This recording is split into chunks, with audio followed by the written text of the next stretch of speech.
Bienvenue dans Influx, le magazine culturel de l'Eurorégion. Au sommaire aujourd'hui pour ce nouvel épisode, Influx découvre l'univers enjoué de Julie Escoriza au Chalet Mauriac en Gironde. Entre absurde et émerveillement, cette illustratrice esquisse tous les possibles et nous invite à observer notre réalité sous un autre angle. À Bilbao, Chayot Ocha et Shabia Moujika trouvent leur élan créatif en partageant leur domaine de prédilection, la danse et la création de costumes. Pour leur prochain spectacle, Loser, le duo s'inspire du sentiment de frustration et du désir inassouvi de leur génération. Au Centre contemporain de Huarte en Navarre, la Française Alizée Armé joue avec les frontières du réel. L'artiste élabore une installation à la fois numérique et matérielle avec son collectif Mahaya pour interroger la place du monde digital dans notre réalité augmentée. Pour ce dernier portrait, Influx rencontre le musicien Simon Guy du groupe Brahma. Sur la scène des Lendemains qui chantent, à Tulle, leur musique rock se mélange au bourdon de la vielle à roue et au chant occitan traditionnel du Massif central, aussi vibrant que le cri du cerf un soir de pleine lune. Influx, c'est parti. Tous les possibles avec l'illustratrice Julie Escoriza au Chalet Mauriac.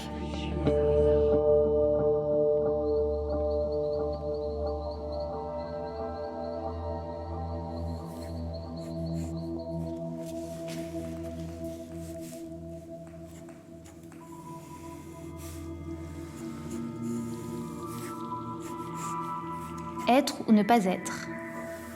Était-ce si important ? Il en perdait la tête en réfléchissant autant.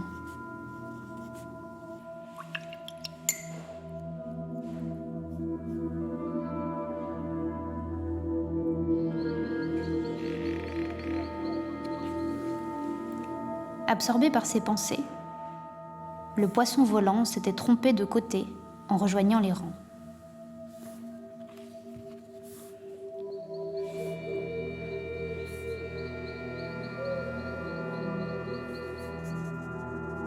Depuis son régime végétarien, la terreur est totale.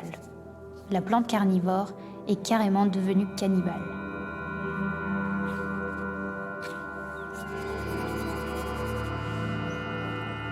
Comme tous les midis, l'anaconda siamois négocie avec lui-même la répartition du repas.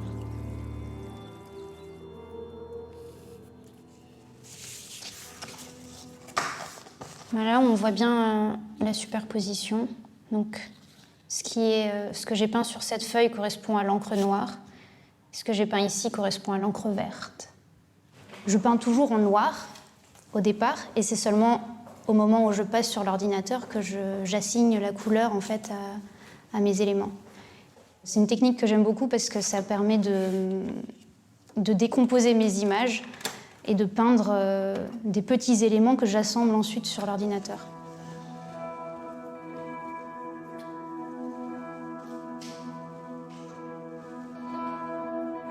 Je récupère une couche, une deuxième. Voilà, je peux directement transformer mon image noire et lui assigner une couleur en fait. Je peux vraiment me permettre de modifier plein de petites choses, d'ajuster. En fait, c'est comme un puzzle au final. Mon image, je l'ai décomposée en pièces et je peux les assembler un petit peu comme je veux. Je développe 2 projets de livres. Et le premier sur lequel j'ai commencé à travailler prend la forme d'une sorte d'inventaire d'animaux et de végétaux que je m'amuse à mettre en scène dans des situations souvent un peu absurdes. Par exemple, il y a le tournesol qui voulait regarder la lune, la plante carnivore qui est devenue végétarienne, il y a le bouleau qui a besoin de prendre de congé. Là, en fait, j'ai fait une première maquette de mon projet. Souvent, j'ai besoin en fait, d'avoir un objet au format papier pour me rendre compte de la taille, de la façon dont on lit. En parallèle de ça, j'ai un deuxième projet sur lequel je travaille. Donc pour ce projet-là aussi, au départ, souvent, j'ai des petits croquis comme ça des idées en vrac dans des carnets. Donc ce que j'ai fait principalement sur ce projet-là pendant la résidence, c'est de mettre au propre en fait toutes les pistes que j'avais, toutes les idées que j'avais notées. L'image va encore beaucoup évoluer une fois que j'aurai décidé des couleurs, de la technique à utiliser, du format, etc. Pour le moment, voilà, il s'agit uniquement de croquis d'intention en fait.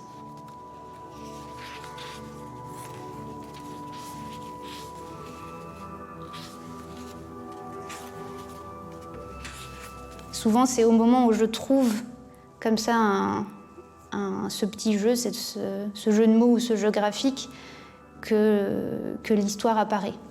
Je ne sais jamais à l'avance ce que j'ai envie de raconter, en fait. Champignon, c'est ça. Ok. Mais peut-être qu'on peut en faire d'autres avec tout ça. Je suis en résidence ici au Chalet Mauriac pour 2 mois. On partage aussi l'espace avec d'autres résidents.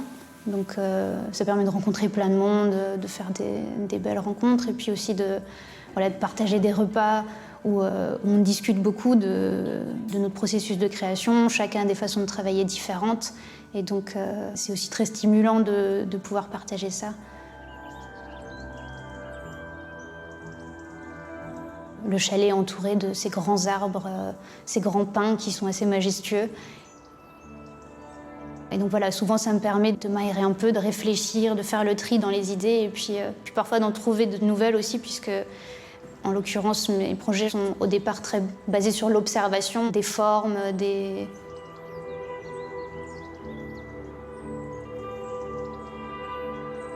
Finalement, l'idée à travers ce genre de petites histoires où on joue un peu sur les apparences, c'est que le lecteur il puisse avoir un autre point de vue sur la réalité, finalement questionner un peu toutes les choses qui nous entourent et puis et les voir peut-être sous un autre point de vue. Influx découvre le duo Ocha et Mujica à Bilbao en Euskadi.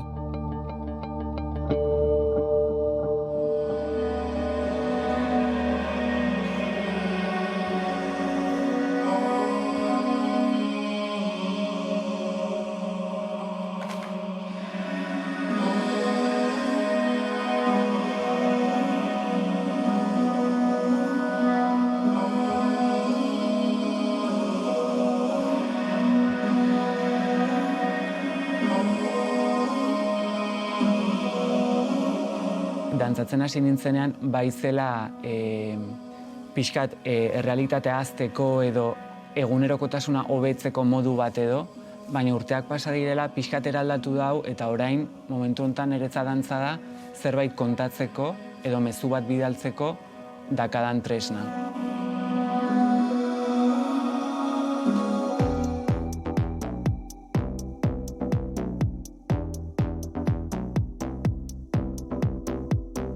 Ni Jaiotz Osa naiz, dantzaria eta koreografoa, eta orain dela 3 urtetatik Osa Mujikako zuzendaria. Ni Xabier Mujika naiz, antzerkita antzarako jantzi eta eszenografiak diseinatzen ditut, eta 2017tik aurrera, Jaiotzekin batera Osa Mujikako zuzendaria naiz.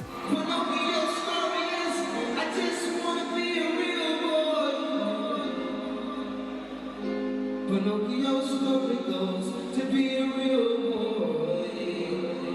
It's funny, Pinocchio lied. Guretzat Osa Mujika zerbait oso pertsonala da, barnetik ateratzen dena, espektatibarik gabe edo sortu zen, eta guretzat lan bakoitza edo sorkuntza bakoitza hasten dugunean oso garrantzitsua da esertzea eta pentsatzea zer nahi dugu kontatu, nondik nahi dugun kontatu, eta pixkat publikoaren beldurra edo alde batera utzi, ez? Beti kontziente izan zer nahi dugun egin.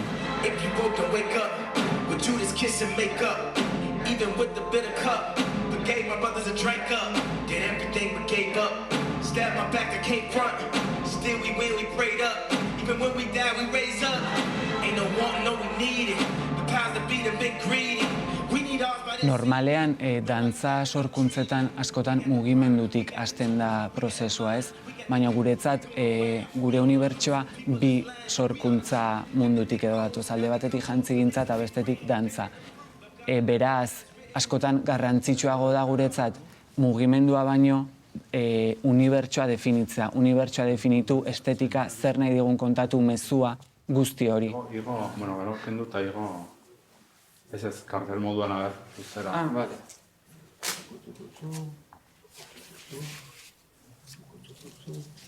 Izten beraino, baina... Bale. Perfecto. Ya está.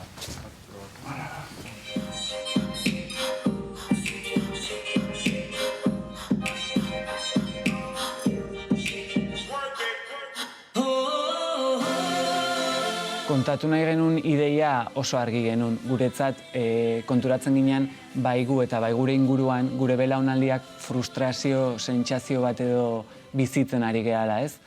30, urtera iristen geha, bete dugu esan ziguten guzti hori, ez? Gurasoek, aitonamonek esate izuten guzti hori bete dugu, arrakasta edukiko genula esan ziguten, eta konturatzen geha behin adin hauetara iritsita ez dela egia, ez? Jasaten dugun krisia handia da, espektatiba guzti horiek genitunak ez dira bete, eta hori batez ere ikusten genuen frustrazio sentsazioa zegoela gure belaunaldian. Eta oso interesgarri iruditzen zitzaigun hori mugimendura edo taula gainera eramatea.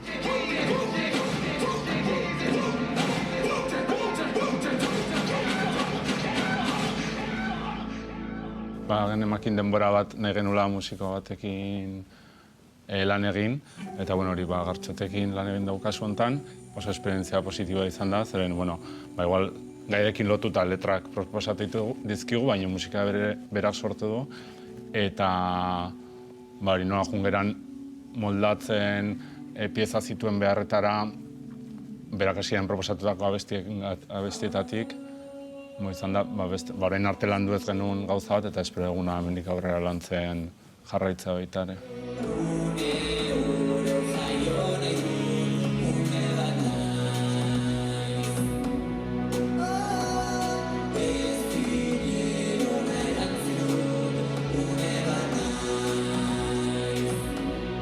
Luzer lana Azkuna Zentroaren laguntza batekin sortua izan da. Guretzat oso aberasgarria izan da, ez bakarrik laguntza ekonomikoa eta espazio bat ematen dizutelako zure lan aurrera eramateko, baizik eta azkenean hiri ezberdin bat da, artista ezberdinak daude inguruan, eta agian ezingo nuke jakin zertan eragin duen lanan, baina argi dago eragiten dula, ez?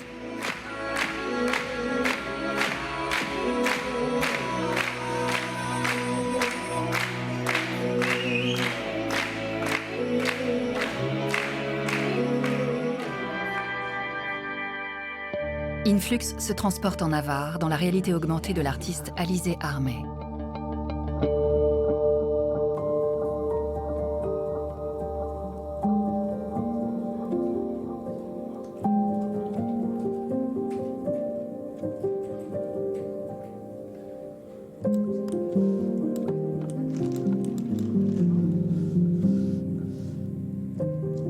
Je m'appelle Alizé Armé, je suis artiste plasticienne. Ma pratique, elle se tourne plus autour de la pratique numérique ou de ce qui peut se passer avec le post-digital. Je m'intéresse beaucoup aux interférences que peuvent engendrer relations artistiques et relations machiniques. Se puede poner debajo de la mesa y que salga el auricular ahí por un lado. Quand je parle d'interférence, ça veut dire les relations qui s'enclenchent entre formes machiniques, formes humaines, organiques.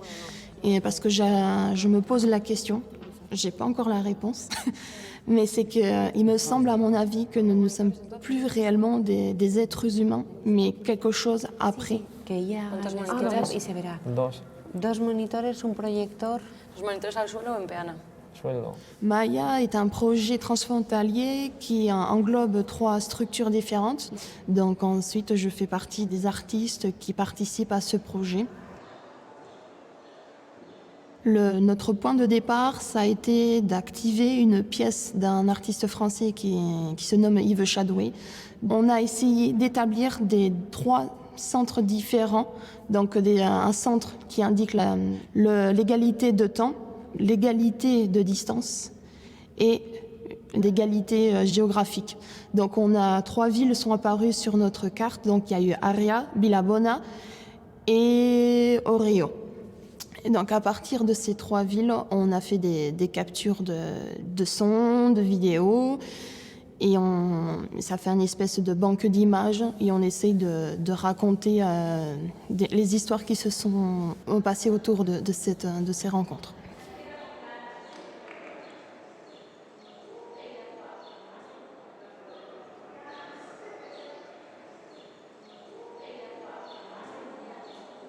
On s'est dit, ce qui est intéressant et ce qui est logique avec ces 3 tables, c'est le mot de la rencontre. Donc nous avons eu comme mission, entre guillemets, de chercher à comment faire 3 pièces en une seule. Donc sachant que chaque partie de morceau de table est située dans un des 3 lieux.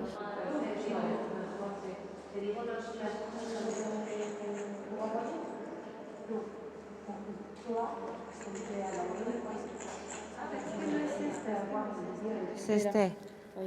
Pero es este, ¿no, Alice? Este, el 203, el 126, ¿no? Yo creo que... Pour ma part, ça a été plus la partie digitale, numérique. Pour dire la chose, c'est qu'on est parti d'images, donc des captures photos qu'on a fait, et avec les smartphones, on peut voir une augmentation de la réalité.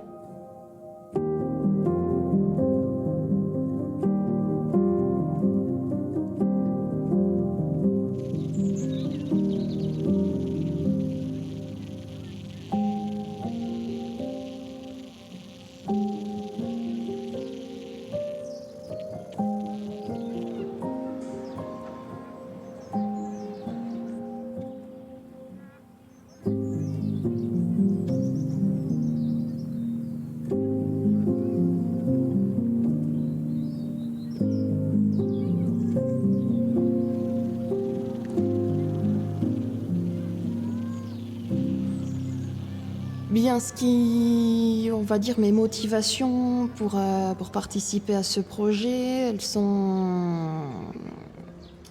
C'est, comment dire, déjà le travail collectif. Si es un monitor, el blanco era para la mesa. Está bien ahí todo el rato el palo pasando. ¿Y este iría con audio? Depende si hay cascos, va con audio o no. Y algo objetivo. Hemos mezclado las otras 2 salas en... Pero entonces algo vivencial, a mí me parece muchísimo más vivencial el vídeo que grabas tú. Mira, bueno, por lo menos al principio hay que cortar un poquito ahí. Eso hay que editar. Sí. ¿Por qué te parece que hay que cortar? Pero igual también es la... ¿Pero eso es lo estético?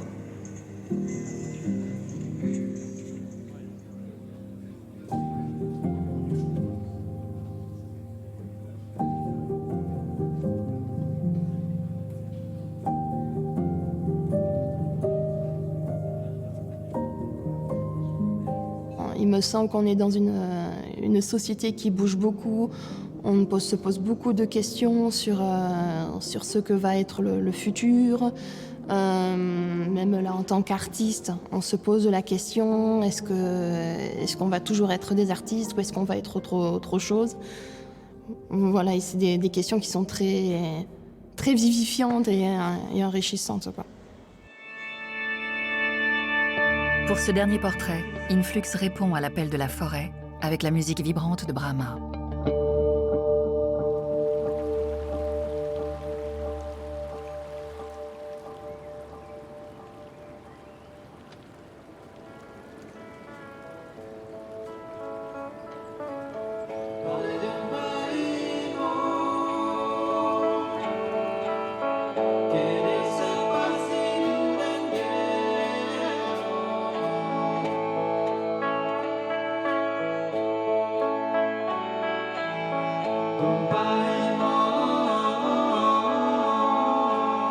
Moi, dans ma famille, il y a des personnes qui parlent occitan. Moi, j'ai de la famille de Lozère et d'Aveyron. Ça parle un peu occitan, mais moi, j'ai pas du tout grandi là-dedans. C'est que je savais que c'était là, mais ça m'intéressait pas du tout. C'est-à-dire que moi, j'ai vraiment grandi dans une culture anglo-saxonne. Quand j'étais petit, j'ai écouté les Beatles, voilà, Bob Dylan, vraiment des trucs mondialisation américaine, voilà, et anglaise à fond, anglo-saxonne en tout cas.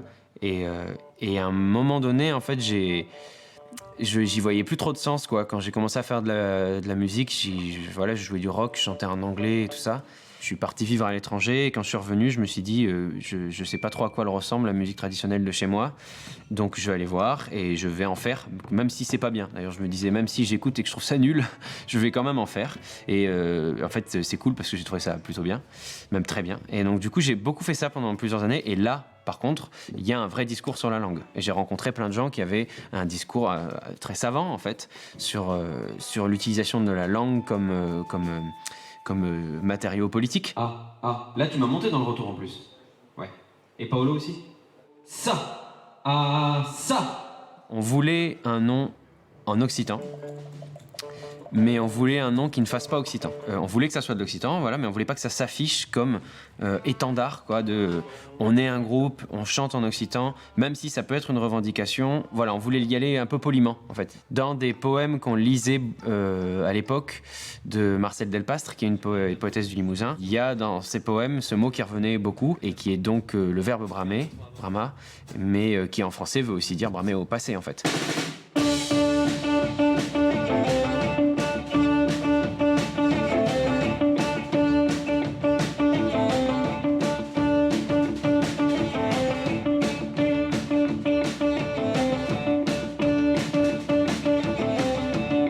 Cette semaine, pour nous, c'était vraiment on peaufine le set. Là, il est écrit, on a 50 minutes.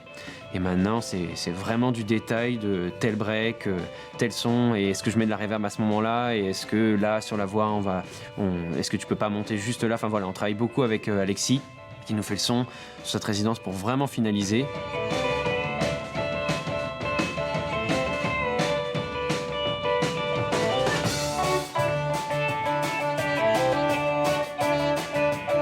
La résidence au lendemain, c'est la première qu'on a calée. Ça a été le premier interlocuteur qu'on a voulu aller voir, en fait, des lendemains, parce que c'était proche du collectif dans lequel Brahma est inscrit, qui est Lost in Tradition. Donc du coup, c'était une évidence d'aller toquer à la porte et de dire voilà, on monte ce projet, voilà, on a telles ambitions, on a envie de faire ça, qu'est-ce qu'on peut faire ensemble? Et donc ça s'est fait très vite, ça a pris tout de suite. Ils nous ont même coproduit sur le projet.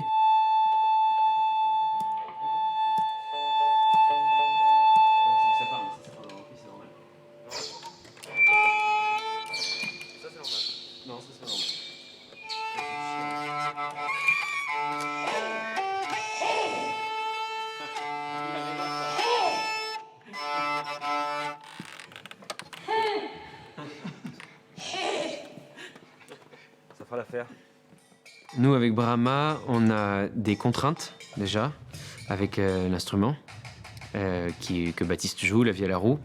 Donc, on a des influences qui sont sorties tout droit, en fait, des contraintes instrumentales, c'est-à-dire du bourdon permanent, donc du coup qui implique la modalité, tout en en étant un groupe de rock et avec les habitudes et les critères esthétiques un petit peu qu'il y a là-dedans. Mais donc du coup, en influence dans Brahma, il y a quand même beaucoup la musique traditionnelle du Massif central.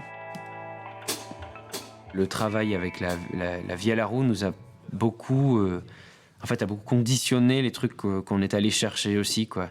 Je sais que j'écris une bonne partie de ce qu'on joue et je prenais un clavier et je me délimitais 2 octaves sur mon clavier quand j'écrivais parce que il peut pas aller plus loin.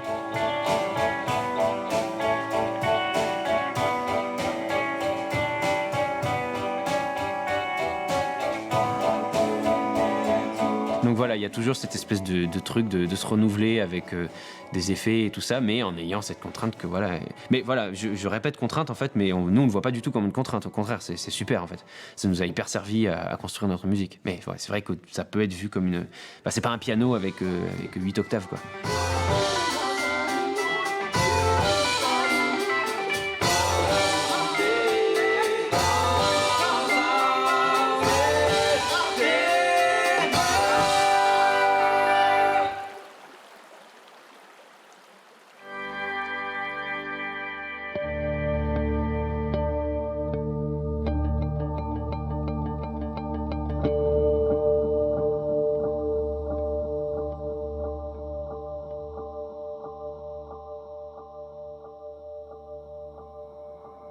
Influx,